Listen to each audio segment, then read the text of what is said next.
they decided who he looks like yet? Well, he just looks like a baby, really, except a dead wrinkle. Doesn't look like his dad, I'll bet. Are you going to visit him later? Well, we're sending Mum back to prison today. Right, you going to see her before she goes?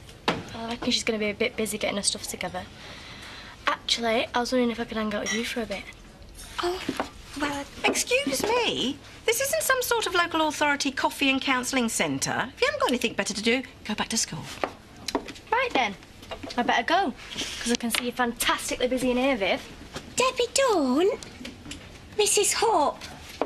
Oh, she'd be all right. She's had worse in her life. In fact, she's had worse from me. Oh, don't tell me you're going to give me the silent treatment again. Where are you going? To put the kettle on.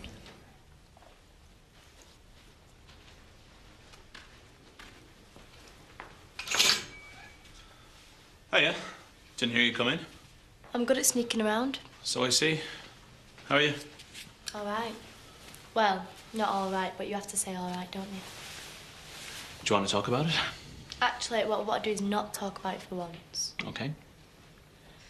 I thought I might give you a hand with the Historical Society stuff, seeing as though you were so keen. Oh, good. Well, you did ask. Yes, so I did. But it was kind of on the understanding that you'd be helping out after school. Yes. And I've got compassionate time off to visit my mum in hospital. And prison. Right. And I noticed that you're not there now. I seem to remember saying I didn't want to talk about it. So you did. Okay, come on. Up you get. What are we doing? Grave rubbing. Oh, great. Grave rubbing, Debbie, not grave robbing. Oh, what a shame. I know I shouldn't worry about it, but I do. Oh, yeah, but she's a tough kid. I mean, she's had to be. She'll get through it all right. Kane will be out soon. At least she'll have her dad back. Do you really think that'll make things better? Oh, be fair. He's been a lot mellower since she's been around as our Kane. Is that how he's ended up doing 3 months in prison? Oh, yeah.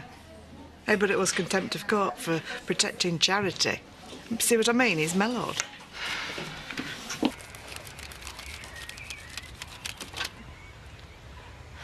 Ethan, I'm freezing. Come on, give us a hand then. Why am I doing this again? Because it is educational. Now, we could always go back to the church and pray, or I could counsel you on your home situation. You just keep going with that crayon. I thought you might say that. Anyway, don't pretend you're freezing when you actually mean that you're bored. Can't I be both? No. You don't know the meaning of the word bored until you've run a pensioner's bingo evening. Now, let's have a look at this one. Let's. Now, you see, the stonework is very basic. There's nothing too fancy in the masonry, which probably indicates that the deceased wasn't very well off.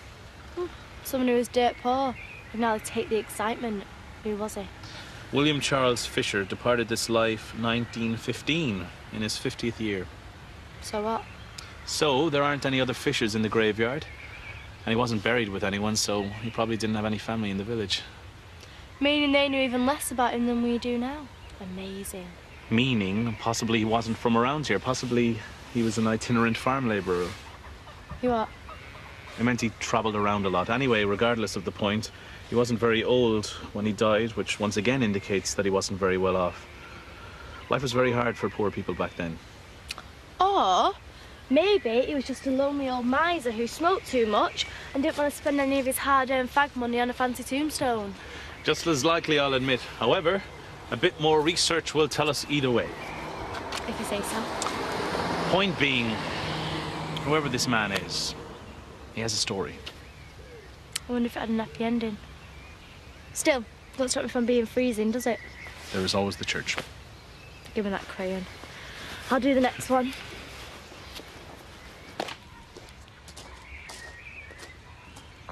What's all this? Every stiff in Emmerdale.